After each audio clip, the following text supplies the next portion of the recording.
Hello YouTube, welcome back to the garage. Today's video is a standalone video, but really it's connected to the Firebird rebuild. Please have a look elsewhere on the channel to find out the many videos I've uploaded so far about that restoration, rebuild, whatever you want to call it. This one's a standalone, as I say, because it's about Amal Concentric carburetors, the Mark 1 type. I will do a video on the Mark II type as well, because I've also got a Bonneville which has got them fitted, so they need stripping, cleaning and checking, so there will be a video on that as well. But today is going to be the Mark I, so we're going to strip, inspect, clean, work out what we need, if things are usable, and rebuild. So it's on the bench in front of us. Let's have a look. So here is our victim. It's straight off the Firebird Scrambler, BSA A65, if you haven't seen the rest of the videos. So we have the rubber air intake that went to the airbox, and then underneath the fuel supply line which went into the bowl. So our first job is to get rid of that.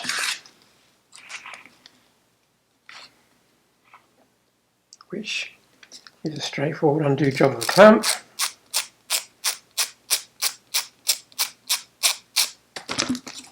Which isn't very tight at all. You can then see the slide, which appears to be stuck. That's not a very good start, but there you go. There's a screw-on adapter ring for this particular fitment. And then somewhere on the carb, which is there, we have an identification number. In this case, it looks like 93056. I don't know if that's right for a Firebird. I shall have to go and have a look. Right, so our cables are still attached and quite badly knackered, so they're not worth saving. So the top of our carb's held by two screws. So let's get them out of the way and see what we can see here.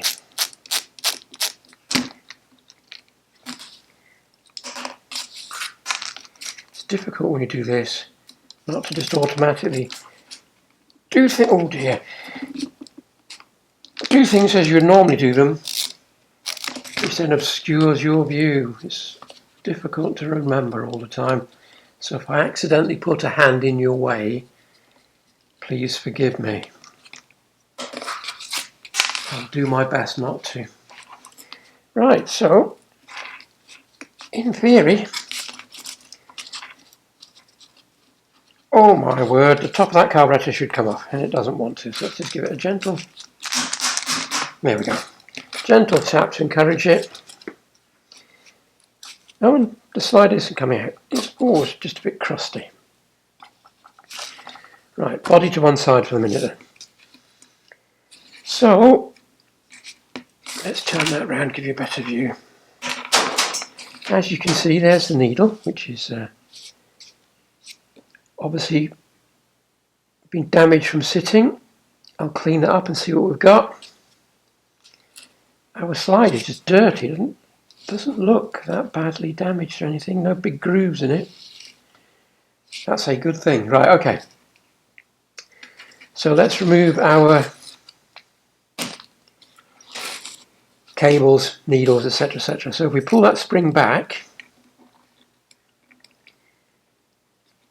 in there, which you probably can't see very well, is the needle holder. So the needle can come out. That's that gone. And then I'll try and show you this later, but the cable fits in a keyhole shaped holder. So you just have to push it down. In theory, it doesn't want to move, it's a bit rusty. There we go. You can see it coming through at the bottom. Hopefully you can see the keyhole shape. You just move it to the larger hole and out it comes. Releasing your slide. So we now have a slide and a needle, which we'll look at later. And then your choke operates on a similar basis.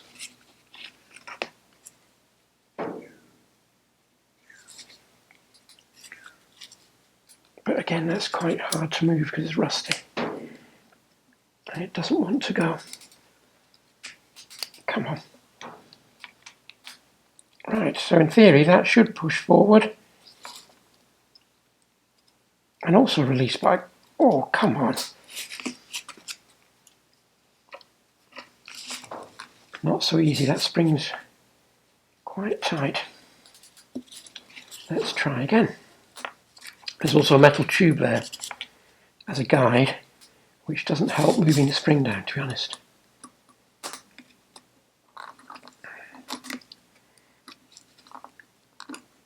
There we go. Hopefully you can see that poking out the end. And once it's out of that groove, you'll just pull free, giving you just your spring, your metal sleeve, your choke mechanism, which will go to one side again for cleaning. And then your cables can be unscrewed from the top. In fact, that one just pulls out. I'm sure the choke one should, no, it does. It just pulls out. There we are. We have a splitter box on the choke, which I'll also remove because the cables are knackered. Again, that just pops out, slides off. And there's your two choke cables. Neither of which are reusable because they're split and rusty. Add them to the shopping list. Right, onto the body then. Quick look down inside the bore shows it's actually not bad again, no big scores, which is good. Doesn't look like it's been messed about with either. So I'm going to try and get that off next, whilst it's still attached to the body because it's easier. Although, looking at it, I think we're going to struggle getting this to move. A little bit of butchery might be required. Try a nice wide screwdriver bit.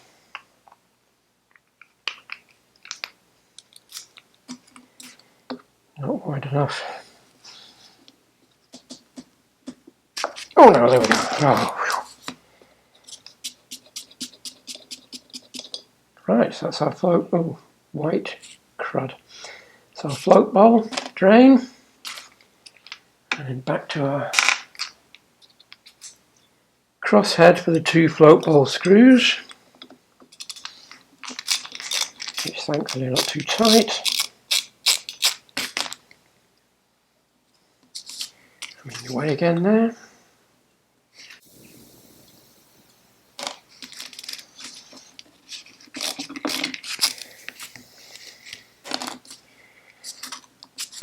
And again. Ooh. Right, okay.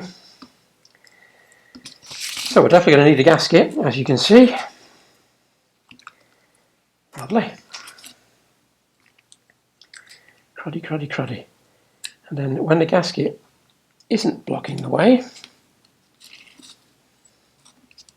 you have your float, which is on a pin, and then your needle valve, float needle valve, which is plastic in this case. So the float needs checking, the needle valve will need automatic replacement. We have lots of white cruddy residue in there, so that needs putting aside for cleaning. I don't have a ultrasonic cleaner like lots of lucky people, so we will be relying on good old-fashioned parts washer and hard work, and we'll see where that gets us. Probably not very far.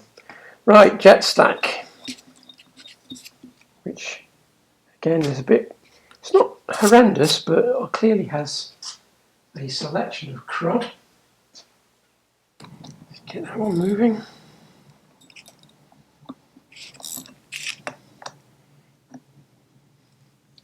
Now,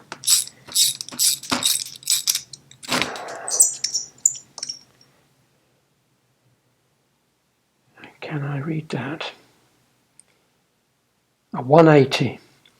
So luckily, all the information is on Amal's website. That actually doesn't look that bad despite that crud. It really doesn't. Right, so then a bigger one.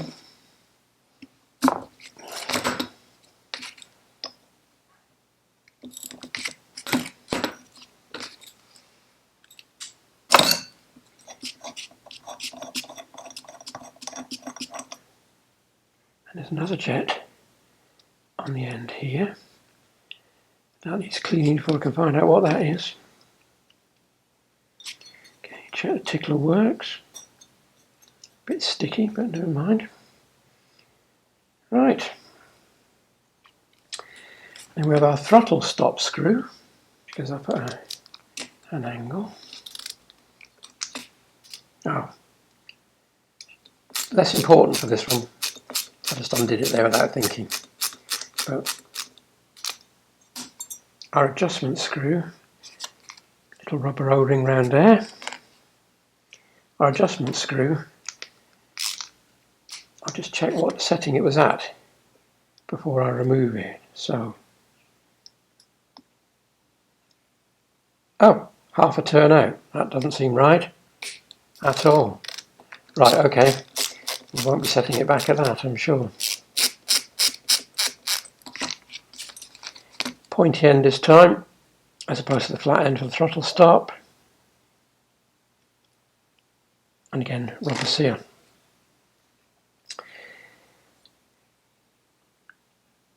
Now the important thing now is to get this really clean and blow through all these orifices and make sure nothing is blocked. I really would like to have an ultrasonic cleaner, but I don't. And just at the minute, I can't afford one. So I'm going to clean all this lot off, bring you back when I've cleaned it, and we'll have a close look at what we've actually got. Okay, so the parts washer, I think that's acceptably clean. So really, what I'm worried about most is any blockages, because there's a couple of little air passages up here, and distortion in the body. Now I don't imagine you can see in there very well, it's very difficult to light, but there are no scouring marks, no gouging marks, nothing on the inside of the body, which is good. So I'm just going to try blowing through any and every available hole.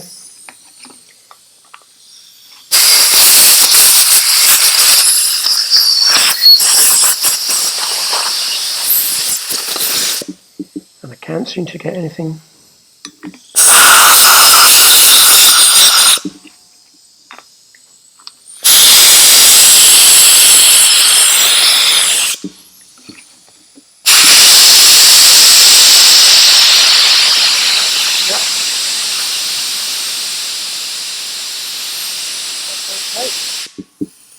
Yep, I'm getting airflow where I was hoping to get airflow. Good.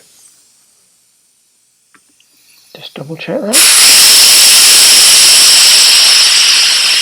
Yep. So I'm getting airflow through the little holes, which are very hard to see, but they're just in there, which indicates that they should be clear. Just wipe off the excess cleaning fluid that's been blown out. Good. Happy bunny. Right, having blown through everything generally, I've decided to come back and have another closer look at our idle circuit, because that's one that normally causes a problem.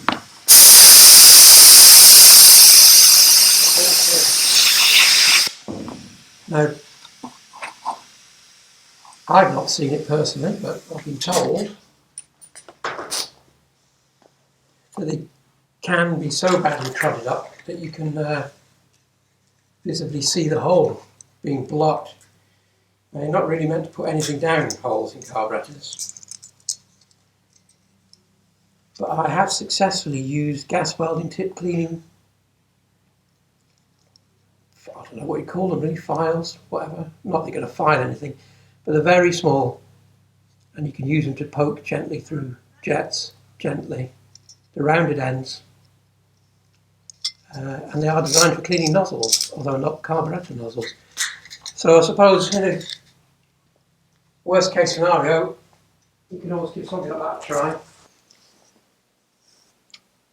The bike this came off had only 4,000 miles on the clock, and having stripped the engine, I'm pretty certain that that's genuine, and it's taken off the road because of a major electrical failure. So these carbs are probably not that old, they've just been sitting for a very long time. So anyway, onto the piston. There's very minor discoloration on the piston, but no grooving, no deep marks. You could probably polish them out, to be honest. They're very good, and you can still see the machining marks that go round the piston from when it was made. So the next test is it free? Can you see that? Yes, you can. Is it free? Yes, it's free. So that's good. Does it rock about in the body? Absolutely not. In fact, very little, very little there at all. That's good. Happy bunny. So I'm happy that the main body and the slide are reusable. Keep dragging more and more washer fluid out the more you do things. Right, good. Another problem these suffer from is the float bowl flange can sometimes distort, leading to petrol leaks. Now, this is a piece of granite. I've got some glass I use. Just put a little bit of lubricant on some 800s paper. I'm not expecting any problems with this, but we shall have a look. Now we want the flange to be even and shiny. Very, very small low spot there. So we'll give it another quick blow. Well, you don't need to obsess about it, because obviously the gasket is there. Now that's pretty damn good, that. I think you can see that that's pretty even all the way around. So no issues there. And then the other problem is this flange can also become distorted if the car's been over tightened. Although that normally then distorts the body, which stops the slide moving, and as we know, the slide's good. But we should give it a go anyway.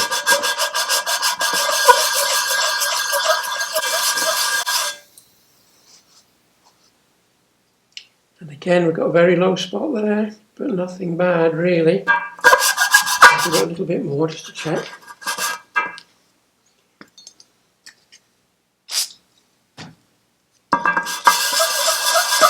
For absolute perfection. Yeah, that's pretty good. I'll just get a straight edge and check that. Now, can you see that? Let's bring it there. So with our straight edge across the flange, with my head down below where you are, that's, yeah, completely flat right across. Right, so there's only a couple of machining marks left in that, so I'm happy with that as well. So, moving on. Our float bowl still has some remains of gasket on it, which I should have got rid of before I showed you it. Is that a mark? No. Right.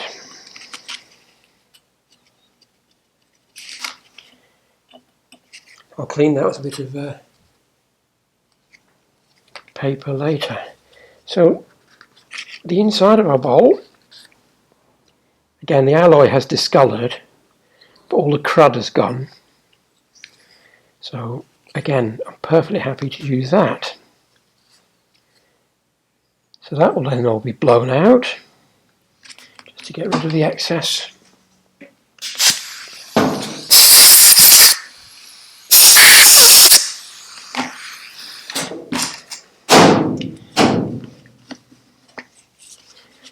again, it's come up cleanliness wise, I'm quite happy with that. I mean, you're not going to win any concours shows with it looking like that, but I think for a day-to-day classic, that's perfectly acceptable.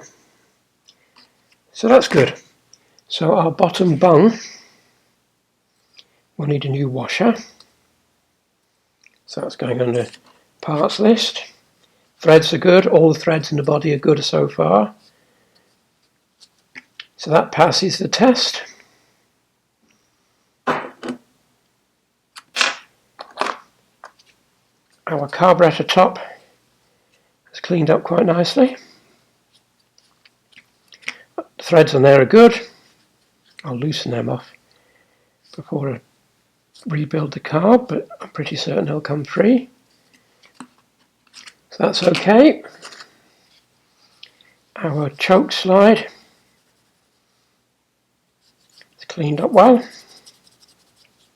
Again, I'm not envisaging any problems with that at all, but we shall check.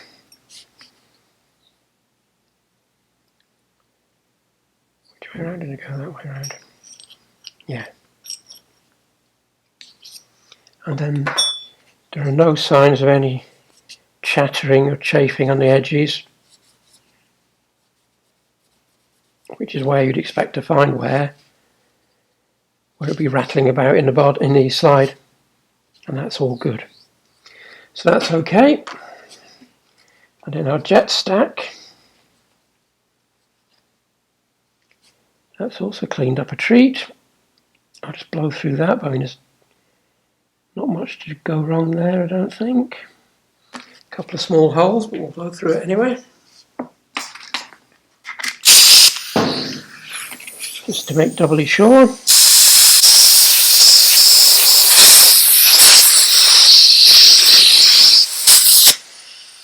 That's all clear and good.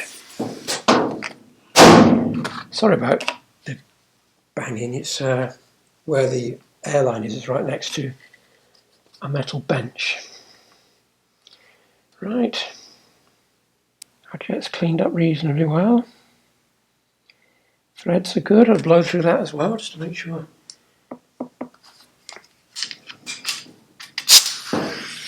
Now, right, back again, it's a bit cleaner. Yeah, again, just you can't really tell, to be honest, by looking, but given the rest of the carburetor's condition, I would suspect that this is still perfectly alright and unlikely to be badly worn. If you've got any doubt at all, jets are very cheap. And while we're talking about jets, I might as well say, for goodness sake, buy genuine parts. I had the misfortune to rebuild an Italian classic and had to rely on copy Dell'Auto parts for it, and it was an absolute nightmare. Whereas at the minute we're very fortunate, Amal have got a full range of spares for these carbs. I think you can get virtually everything off the shelf, including brand new carbs. I won't be going down the brand new carb route, I won't even be changing the jets. So that's all good. So then we have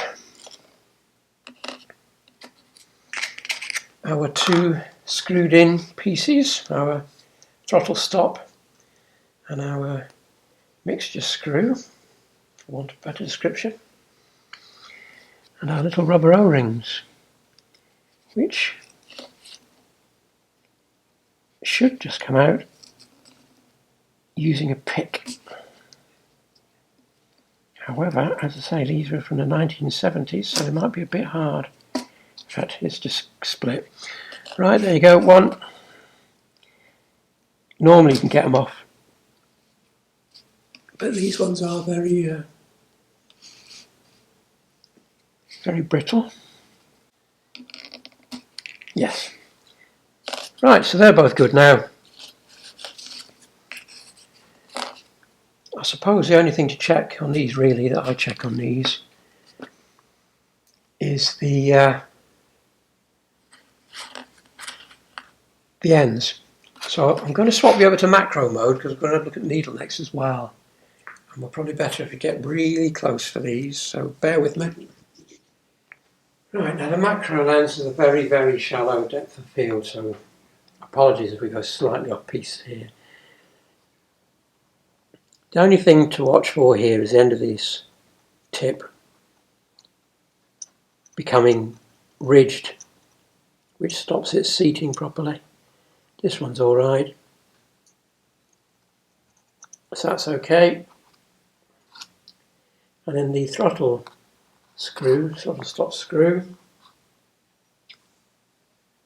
the end of that can mushroom if it's been abused, but again there's nothing wrong with that either. So whilst we're sitting in macro mode, we shall bring out the needle. Now I might have to refocus you here, so please bear with me 1 second. Right, we're even closer in now. Now when I took the needle out, I was concerned that it looked like it had some wear on it. Well, even under the glaring eye of a strong macro lens, it hasn't. Because along here, when you look at it really closely, warm ones have little bumps and ridges. Sometimes they can be really quite worn away into a curved shape. But this one seems completely, seems completely untouched really. And then if I just move it a little bit further along, that's the centre section that we looked at that looked cruddy when we took it apart, and it was stale fuel. So again, I'm quite happy just to give that a bit of a polish and put it back in. I really don't think there's a problem with using that. And if we move along a little bit further again, let's see if we can turn you around slightly. Still keeping you in focus. That's your clip I was talking about when I was taking it apart, which goes into these grooves on the needle. So you just have to remember which groove it is in when you take it apart and put it back together. So the needle will also be getting reused.